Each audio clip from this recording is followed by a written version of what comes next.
Bienvenidos a Historias con Apellido, el videopodcast patrocinado por Categora, promotora líder en el sector living con un propósito: invertir para dejar un legado. Un podcast impulsado por las principales asociaciones territoriales de la empresa familiar. Con Mio Group vamos a hablar de un equilibrio difícil: crecer, profesionalizarse, incorporar talento externo e innovación. Y para eso tenemos a Yago y Raúl Arbeloa, que junto a su hermano Álvaro han convertido un proyecto universitario en una compañía de más de 200 profesionales en la que el espíritu familiar es clave.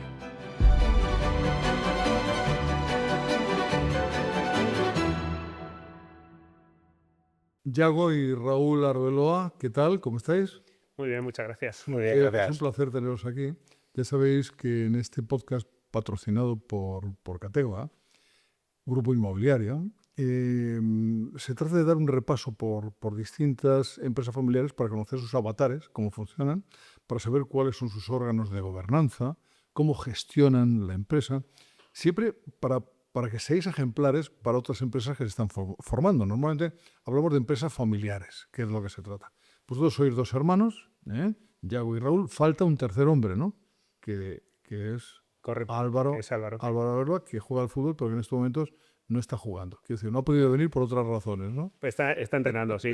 Ya dejó lo de jugar. Sí. Nos llega a todos con la edad, pero sigue vinculado al Que fútbol. ahora está entrenando al Castilla. Es entrenador de Castilla, embajador del Madrid. Sí, justo hoy le tocaba un viaje fuera para jugar un partido, con lo cual no ha sido posible. Bueno, lo importante es que hay aquí al menos una mayoría de hermanos para hablar Correcto. de una empresa familiar que es particular porque es una empresa familiar de hermanos. Es decir, normalmente las empresas familiares pueden ser de hermanos desde el principio, pero normalmente ya sabemos, la experiencia nos dice que es un padre el que la monta, los hijos que suceden, montan también, bueno, pues un protocolo, es decir, tratan de gestionarlo todo de tal manera de que permanezca la empresa. Es decir, casi todas las empresas familiares tienen esa intención, la de la permanencia, ¿no? Si os parece, podemos ir al origen de cómo salió Mio Group, vamos a decirlo, pues es el nombre de la compañía, cómo surgió cuando no se llamaba Mio Group, ¿no? Que surge en Zaragoza, ¿no? ¿Cómo fue eso, Yago? Sí, bueno, pues la verdad, pues a lo mejor es un poco fruto de las ganas de hacer cosas, de a lo mejor la inconsciencia y seguro mucha suerte, ¿no? Yo tenía un amigo en el colegio que nos apasionaba la tecnología y en el 95, 96, cuando acabamos COU, entonces aquí aún había COU, nos íbamos a la universidad a trastear con los ordenadores, que era donde había conexión más o menos rápida, donde había ordenadores disponibles, y empezamos un poco a descubrir el mundo de Internet. Y la verdad, pues empezamos a ver qué posibilidades había de hacer cosas, ¿no? Porque nos llamaba mucho la atención. Y en aquel entonces, con ese Internet 1.0, básicamente empezamos haciendo compra de dominios, porque sabíamos que era un activo que, bueno, pues que tenía... Que era novedosísimo aquello, ¿no? Novedosísimo, sí, novedosísimo, pero cuando empezamos nosotros ya se habían agotado los tresletras.com, o sea, todos los dominios de tresletras.com. Ya se habían agotado y bueno, pues empezamos a registrar nombres pues de todo tipo, ¿no? Y con esa serie de nombres, pues pensando en qué proyectos podíamos montar encima, pues empezamos a montar portales de contenidos, que era lo que había en aquel entonces. Había muy poca transacción en Internet y empezó a ir muy bien. El modelo publicitario, que era lo que se basaba todos esos portales, pues empezaron a generarnos muchos ingresos para dos chavales, ¿no? Y a partir de ahí empezamos a pensar qué proyectos desarrollar al futuro, ¿no? ¿Qué es lo que iba a cambiar Internet, qué se iba a digitalizar antes, etcétera? Al final dijimos, oye, va a ser difícil pensar si vamos a empezar por los viajes, ya era lo primero que había llegado, ¿no? Pero viajes, banca, cine, etcétera, ¿no? Entonces, en vez de pensar sobre el modelo, dijimos, esto lo que va a necesitar es infraestructura para desarrollarse, ¿no? Vamos a invertir en la infraestructura y nos pusimos Lo que creáis, eso, la infraestructura que luego sirva al resto de las empresas. A darle a empresas sus dominios, sus nombres de empresas, con su correo electrónico, su página web, etcétera. Que ya previamente habéis comprado vosotros. Bueno, No exactamente. No exactamente, ¿no? Las páginas, los nombres de registrados de las empresas no los tocábamos, nosotros teníamos nombres generalistas y ellos lo que hacían luego era activar su presencia en Internet a través nuestra, ¿no? Y bueno, pues eso, el proyecto se llamó Sync empezó a funcionar. Esa primera empresa que era con tu amigo, con el de Eso es, Zaragoza, el de Zaragoza. el de Cobo, ¿no? Sí, eso sería ya cuando la fundamos, porque empezamos siendo autónomos, ahí pues sería a principios del 2000 cuando fundamos la compañía. Y digamos que hasta 2008 todo siguió más o menos bien, esa parte cogió muchísimo peso y perdió peso la parte un poco más de páginas web contenidos. Y en 2008, bueno, pues en estas cosas que pasan en la vida, pues mi socio quería ir para un lado, yo quería ir para el otro y pues hubo que tomar una decisión de quién seguía con el barco, ¿no? Y nosotros en aquel entonces, al 50%, no habíamos firmado ningún pacto de socios, ¿no? No era tan común como Como ahora. ahora, sí, sí. Y entonces tuvimos que resolverlo de una forma que luego descubrimos que en realidad era una cláusula que se llama andorrana, donde yo mandaba un precio y él decidía si compraba o vendía, ¿no? A ese precio. Era una forma de intentar llegar a un justiprecio, ¿no? Que diera confort a las partes. ¿Se hace eso ahora o no, verdad? Sí, Sí, se sigue haciendo, ¿no? sigue existiendo, sí. Ahora ya hay mecanismos de valoración con terceros, tal cual, hay un poco o arbitrajes, etcétera, pero sí que sigue existiendo de vez en cuando esas cláusulas, sobre todo si son dos partes, ¿no? Si son más ya es un poco más complicado. Una pregunta, con lo que estabais haciendo, ¿eso da unos réditos económicos importantes, lo que hacéis tu amigo y tú? Sí, o sea, nosotros ahí, pues a lo mejor estábamos haciendo, no sé, 800.000, 1.000.000 euros de EBITDA, en aquel entonces éramos 15 o 20, ¿no? Por ahí. Sí, 20 o algo así. O sea, sí, era suficiente. Es verdad que invertíamos un montón luego en innovación y en proyectos que luego fueron el fruto de Mio Group, pero que en aquel momento no sabíamos, ¿no? Me imagino tu familia, vuestra familia, Raúl, vuestros padres, que están viendo que estáis generando un dinero, pero no ven que tengáis un comercio, ni que tengáis un producto para vender, ni nada por el estilo, ni que estéis cultivando absolutamente nada, ¿eh? Legal o ilegal, no, estáis haciendo otra cosa distinta. ¿Y ellos qué pensaban cuando lleváis el dinero a casa? Vamos. O sea, al principio no sabían lo que hacíamos, era la realidad. Y tengo dudas de que luego se enteran demasiado, ¿no? Pero bueno, les fue enseñando lo que son servidores, los ordenadores, les iba llevando a los centros de datos, a la oficina, veían gente, pues bueno, lo veían plantaciones, como dices tú, ¿no? O sea que, bueno, fueron tranquilizándose un poco conforme fue pasando el tiempo. En ese momento Raúl no estaba todavía, ¿no? Sí que estaba, pero no era oficial. No era, y no eras todavía, claro, socio, mientras estaba el otro, no era socio. Sí, pero a pintar la oficina se me llevaron. Sí, estaba llevando otra parte, apoyando mucho la parte financiera, etcétera, ¿no? Claro.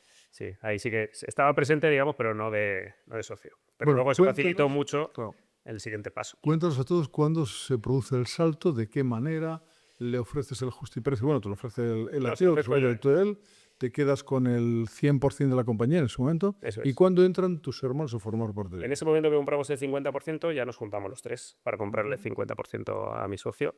Y hacemos una operación, digamos, entre los tres en su 50% y se constituye lo que es hoy la empresa familiar, ¿no? Que sigue siendo más o menos en los mismos porcentajes que en aquel entonces. Que ya digo, es una empresa familiar extraña, es decir, se forma a partir de una sociedad anterior, con 3 hermanos que se hacen ya con el control. Supongo que tú eres el que tiene la mayoría de las acciones, ¿no? Sí, bueno, yo tengo la mayoría porque arrastro mi 50%. Claro, arrastras al anterior. Y entonces, como lo otro lo compramos un poco entre los tres, pues esa parte Y ahora me queda. ya entra Raúl dentro de la compañía. Y Raúl, ¿cuál es tu cometido dentro? Bueno, empecé con la parte financiera dentro de Sync. Entonces, me dedicaba a eso, que es muy diferente a lo que hago ahora. Ya la llevo sobre todo la parte de personas. Personas y la parte de comunicación. Te han dejado lo más fácil, ¿no? Yo La creo, parte de personal siempre es complicado, ¿no? Imagino. yo creo que es lo más bonito y lo más duro, por así decirlo, ¿no? Tiene las dos cosas. Sí, sí, sí. ¿Cuántos trabajadores tenéis ahora mismo en Mio Group? Alrededor de 200, 210, por ahí. ¿Y cuánto facturáis al año? Unos 60 millones. 60 millones. Bueno, es muy grande la facturación de acuerdo con la cantidad de personas que trabajan en ella, ¿no? O sea, Sí, bueno, pero esto tiene una parte de intermediación de gestión de publicidad en medios que es bastante relevante, ¿no? Que mueves volumen, pero digamos que el margen es muy pequeño. Para que sea algo comparable a una empresa de servicios o consultora, estaríamos hablando de 20 y tantos millones de euros, más o menos. Ajá. Eso sí. Para que relaciones bien, digamos, personas con... Ahora, sí, por favor, contadnos cuáles son los servicios que está ofreciendo ahora mismo Mio Group. Si podéis diferenciaros unos de otros, cuáles son los que más rentabilidad os dan, etcétera, etcétera. Pero vamos a empezar por el tipo de servicio. Vale, lo dividimos, aunque nosotros siempre hablamos de de que somos una compañía que da un servicio integral en todas las áreas de en toda la área de marketing y ventas. Para que se entienda, hacemos 3 cosas. Una, todo lo que sería la parte de estrategia, branding, posicionamiento de marca, etcétera, algo un poco más consultivo, pero que es el inicio de cualquier cosa o de cualquier compañía, de cualquier producto, etcétera. Después de eso viene toda la parte de activación en medios, ¿no? Lo que haría una agencia de medios tradicional, es comprar televisión, radio, digital, performance, etcétera. Y tras eso viene lo que es toda la parte de data, consultoría, es decir, analizar CRM, lo que haría más bien una consultora, ¿no? Claro. Y en esas 3 patas, digamos, nosotros lo vemos de forma integral porque lo que queremos es que euro invertido por nuestro cliente tenga un resultado y todas esas son palancas que podemos activar para que conseguir ese retorno. ¿Actuáis con tantos por ciento sobre el beneficio del cliente o...? A veces sí. A veces. Hay modelo, es que depende un poco el modelo de compras que tenga el cliente, ¿no? Raúl, habéis estado comprando compañías, ¿no? Distintas compañías a lo largo de este tiempo. Y además compañías con un objetivo totalmente diferente, cada una de ellas, ¿no?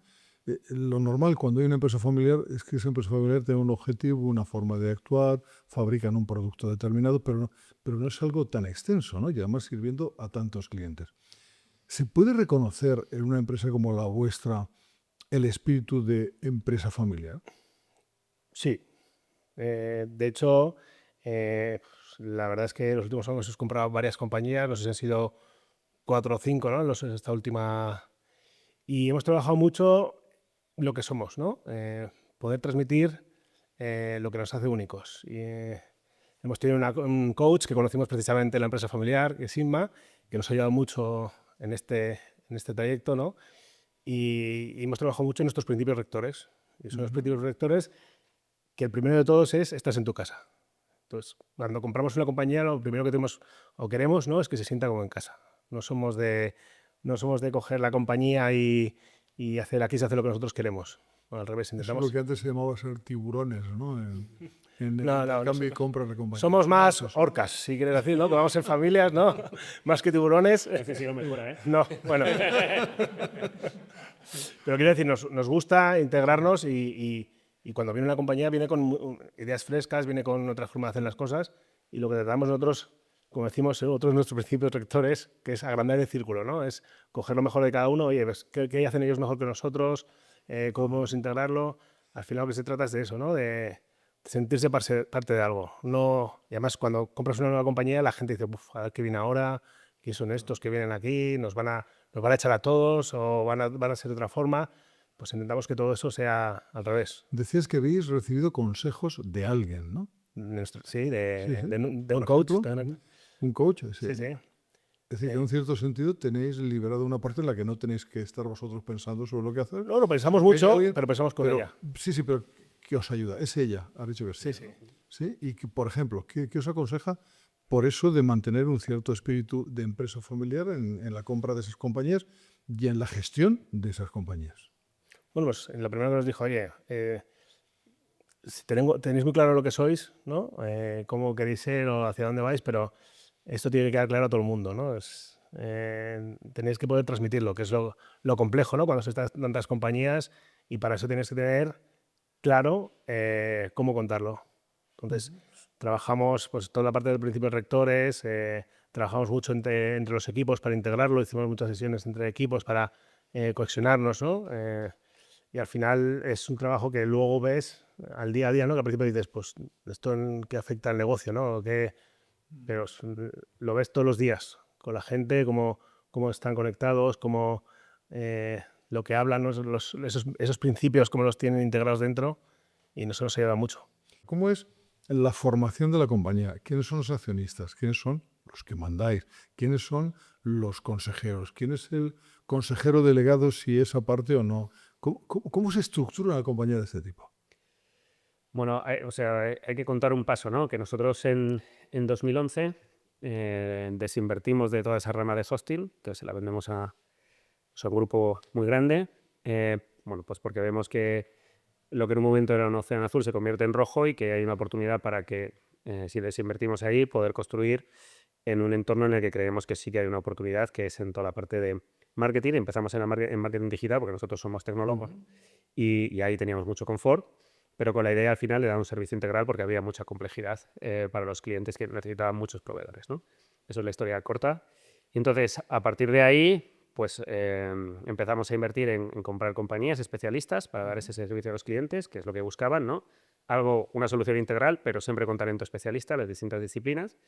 Y cuando empezamos a comprar, digamos que cuando vemos que a la tercera, a la cuarta compañía, pues aquello, a la velocidad que íbamos, se nos iba a volver muy complejo, si solo tirábamos de nosotros no saber, empezamos a llamar a la gente profesional que habíamos conocido durante todos estos años y que sabíamos que se movía bien en un entorno complejo como el nuestro, ¿no?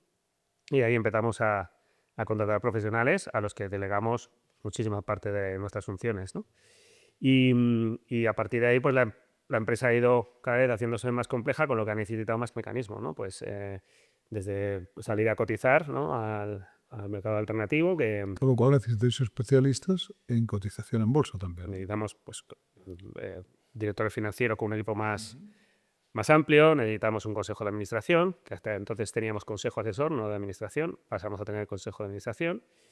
Y seguir reforzando, porque además pues, la empresa iba creciendo y íbamos, pues, por ejemplo, toda la parte internacional teníamos que construir estructura para allí, pues una persona que teníamos aquí muy relevante la pusimos a llevar toda la parte internacional, fichamos a un CEO que estuvimos intentando ficharlo 8 o 9 años hasta que se dejó, que también era una persona, pues bueno, un ingeniero, tiene 52 años, es muy tecnólogo, muy friki, mucho más que nosotros dos, diría yo.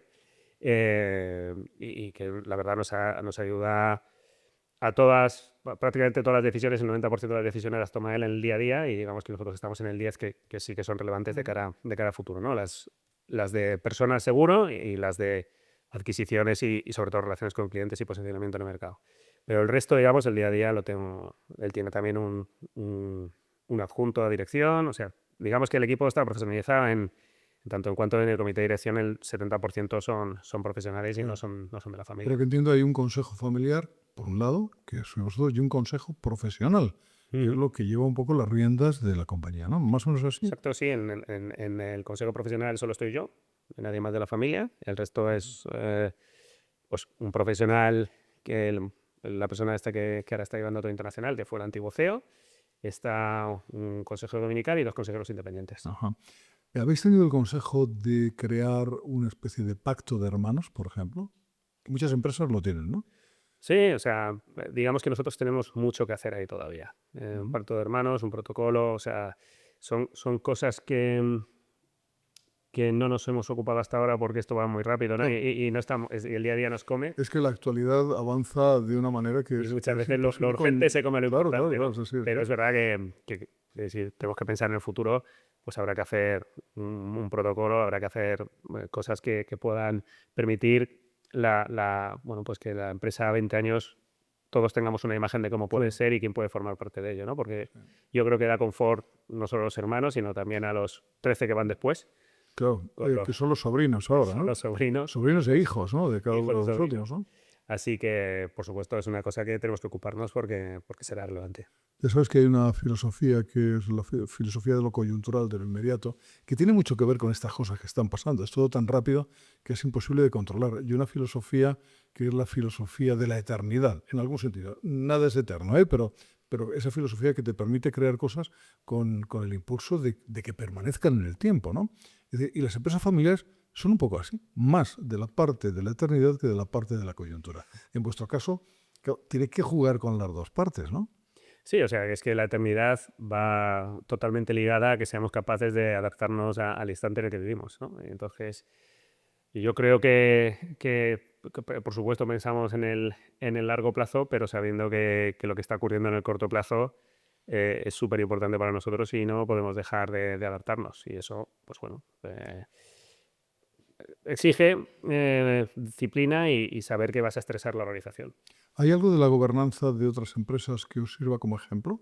¿O vosotros sois tan particulares, por decir de algún modo, que tal y como se hace en otras empresas no os sirve del todo? No, yo creo que una de las razones por las que nosotros nos incorporamos a FAM, en este caso, fue por todo lo que podían aportarnos todas esas personas, ¿no? Y yo he tenido la suerte de coincidir con muchos que seguro que son los casos que has tenido más probablemente aquí, que son gente de segunda o tercera generación, donde ves problemas futuros, ¿no? Que te ayudan a Todos ellos identificar. no empiezan, ya prevén el futuro en algún Claro. sentido, ¿no? Es decir, con protocolos, con gobernanza, con una serie de pasos importantes precisamente para el Sí, mantenimiento. sí, a nosotros desde luego nos ha ayudado mucho. Yo he disfrutado mucho y son historias preciosas, ¿no? Que te gustaría también, aunque no exentas de problemas, ¿no? Pero que sí que te gustaría poder ser capaz de replicar a futuro, ¿no? Yo creo que es muy bonito el construir algo que permanezca y para eso a nosotros nos ha sido de mucha ayuda el participar y conocer a tanta gente interesante que ha pasado por cosas parecidas a nosotros y que nos ha anticipado los problemas que pueden haber. Y sobre todo aclarar el futuro, porque además las empresas crecen, las familias de las empresas familiares crecen, y vosotros os ha dado por tener un montón de hijos, pero no sois parte de la media en este país. Porque, Yago, ¿tú cuántos tienes? Tú tienes cinco hijos. ¿Tú, Raúl? 4. Cuatro. Le he dejado ¿Vale? pegar. Claro, esto crece mucho y ahora mismo sois tan jóvenes vosotros que tampoco se vislumbra en la parte de consejo familiar, eso que hablamos de consejo familiar, alguien que se vaya a hacer cargo de las riendas de algo tan complejo como lo que tenéis entre manos, ¿no? Sí, no sé si habrá mucha intención en la segunda línea, la verdad, porque esto tiene cierta complejidad, pero bueno, en cualquier caso tenemos que estar preparados por si alguien quiere incorporarse, ver cómo hacerlo. Facilitarlo, por lo menos, ¿no? Facilitarlo, que todo el mundo tenga un contexto claro de cuál va a ser las reglas de juego, ¿no? Yo creo que eso sí es relevante. El personal que contratéis, y dejamos aparte lo que es el consejo profesional, que es gente ya pues muy ducha en la materia, gente que es profesional, que viene de otras compañías, como este consejero delegado que habéis fichado, etcétera, etcétera. La gente que contratéis es gente muy joven, ¿no? Esa parte. Pues sí, es muy joven. La verdad es que pues de veintitantos, yo tengo 44, no, 46, tengo 44. Y yo soy Bueno, pareces 44. yo soy de los viejos. O sea, sí, la gente es muy joven y muy preparada, la verdad. ¿Y de dónde vienen? ¿Cuáles son las titulaciones que traen, las actividades previas? ¿Dónde han trabajado antes? Los menos han estudiado publicidad. Tenemos matemáticos, programadores, ingenieros, administración, tenemos arquitectos, tenemos de todo, pero de publicidad lo que menos. ¿Ellos son conscientes de que trabajan en una empresa familiar? Sí, yo creo que sí. Sí, Sí, lo son. en ese sentido, sí. Una empresa familiar que se dirige los domingos alrededor de una paella. Lo digo porque es verdad que he oído que vosotros os reunís los domingos, coméis juntos habitualmente. Una paella de mi cuñada, además. De tu cuñada. De mi cuñada. Que sí, la conocemos, ¿no? Sí, La paella no.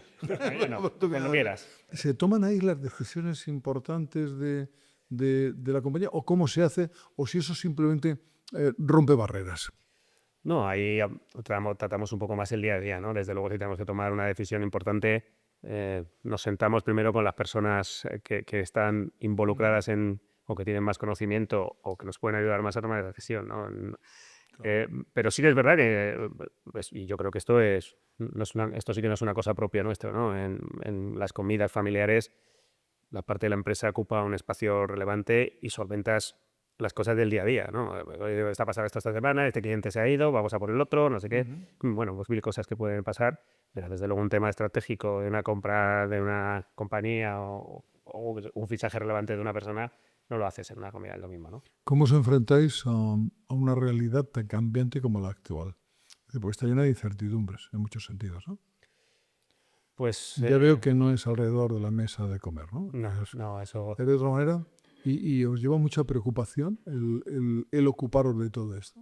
De vislumbrar cómo está funcionando el mundo, cómo está cambiando, y si tenéis alguna explicación, porque sería muy bueno para saber de vuestra parte hacia dónde vamos, ¿no?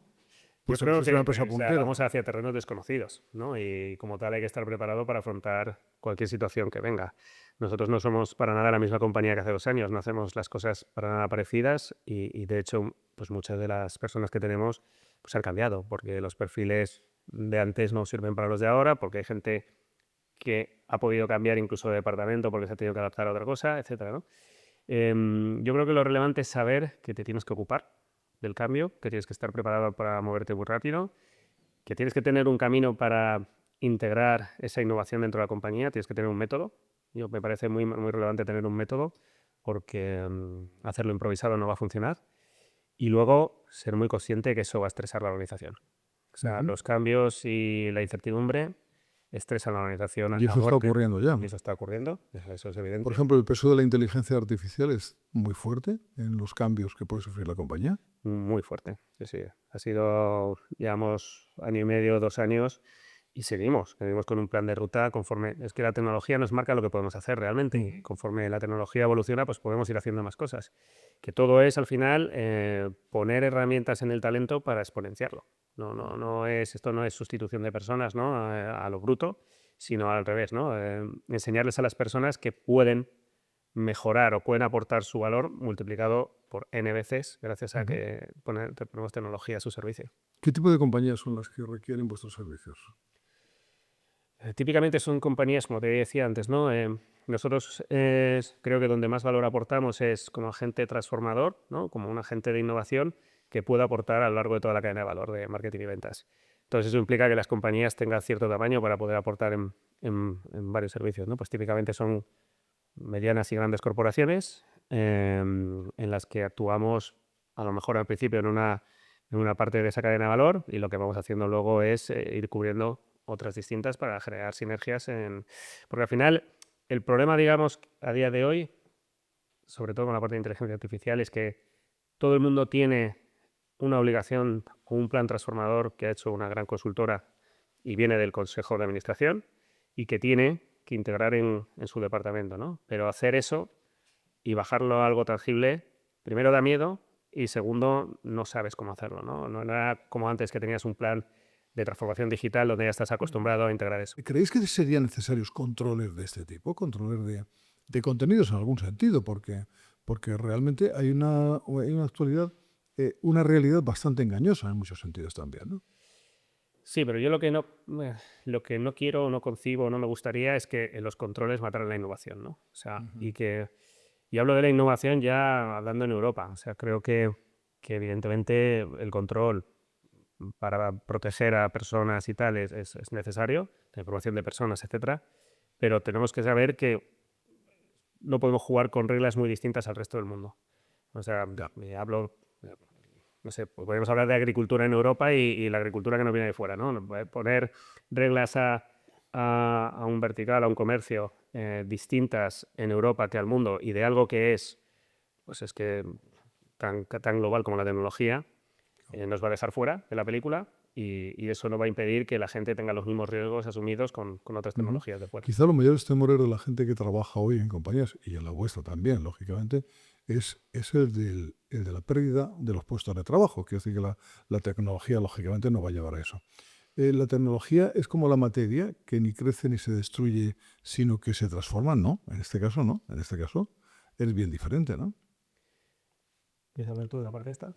Bueno, nosotros, como ha dicho Yago, la tecnología sin el talento no vale para nada, ¿no? Al final necesitas una persona que la dirija, una persona que, pues como dices tú, ¿no? Que lleve la parte ética también, ¿no?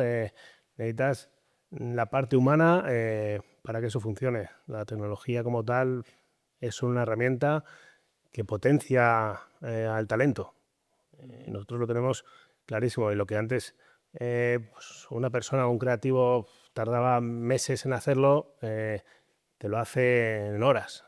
Entonces, para mí, es que abrazarla siempre y negarte a eso es morir. Nosotros conocemos mucha gente, tenemos la parte creativa y hay gente que dice, esto es el mal, os va a acabar con todo. Pues no se va a acabar con todo, pero sí. Hasta hace poco era así, y ahora, sin embargo, cada vez leo más que grandes popes de Europa de lo que se quejan es de que estamos con mucho retraso con respecto a países como China, India o Estados Unidos, y que eso puede lastrar el futuro, ¿no? Eso lo veo, ¿no? Pero volviendo a la empresa familiar ahora mismo, y por resumir un poquito el contenido de esto, ¿estáis por la gobernanza, por crear criterios de gobernanza para vuestra empresa? ¿Y de qué tipo? Sí, o sea, nosotros gobernanza como corporativa la tenemos 100%. Eso, y somos firmes creyentes de que nosotros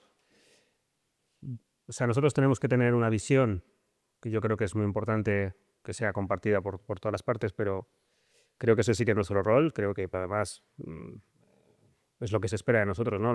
Mucha gente es capaz de gestionar, pero a veces el imaginar pues no es una competencia que venga tan fácil, ¿no? Y además, pues bueno, requiere que también la familia tengamos confianza en la imaginación de otro, ¿no? Y eso ya sí que lo veo un poco más complicado, pero en general la gestión de la compañía está muy delegada y la gobernanza construida, y luego tenemos un papel, digamos, que a caminar un poco en la gobernanza de la propia familia. Ahí sí tenemos En un momento de crisis, ¿qué os importa más, defender el mantenimiento de la familia o el de la empresa? Es que la familia no tiene...